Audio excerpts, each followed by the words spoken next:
السلام عليكم ورحمة الله وبركاته.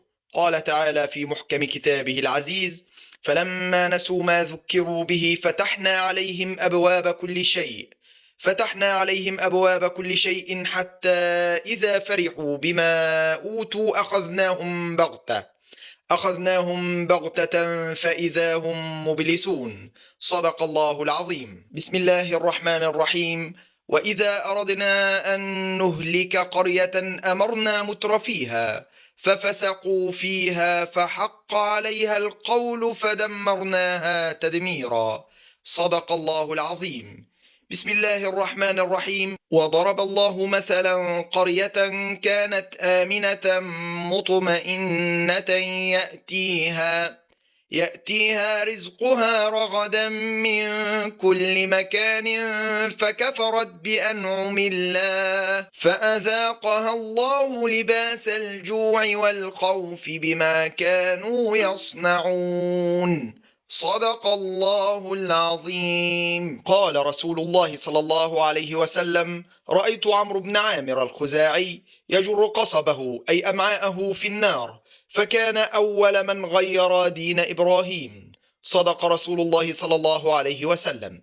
كما تشاهدون مجسم على شكل الكعبة المشرفة، وتطوف حوله عارضات أزياء على أنغام الموسيقى، وفي قلب العاصمة السعودية الرياض أيضا سيفان متقاطعان يشبهان شعار المملكة العربية السعودية على ثوب مغنية شبه عارية. قال رسول الله صلى الله عليه وسلم: بدأ الإسلام غريبا وسيعود غريبا كما بدأ، فطوبى للغرباء، أو كما قال صلى الله عليه وسلم.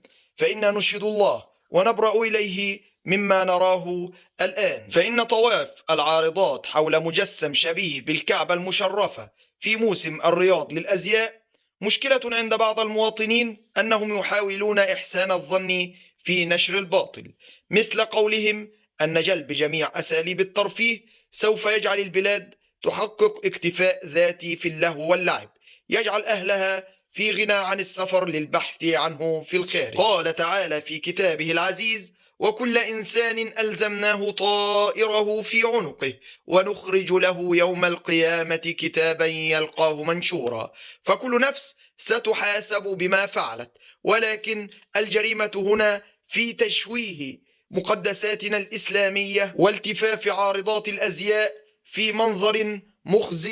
نبرأ إلى الله جل وعلا من هذا الشكل ومن هذا المنظر. اللهم استعملنا ولا تستبدلنا. اللهم نجنا من الفتن ما ظهر منها وما بطن. اللهم إنا نبرأ إليك من هذه المشاهد وهذا المنظر. نسأل الله جل وعلا أن يهدينا وإياكم إلى سواء السبيل. اللهم آمين، اللهم آمين.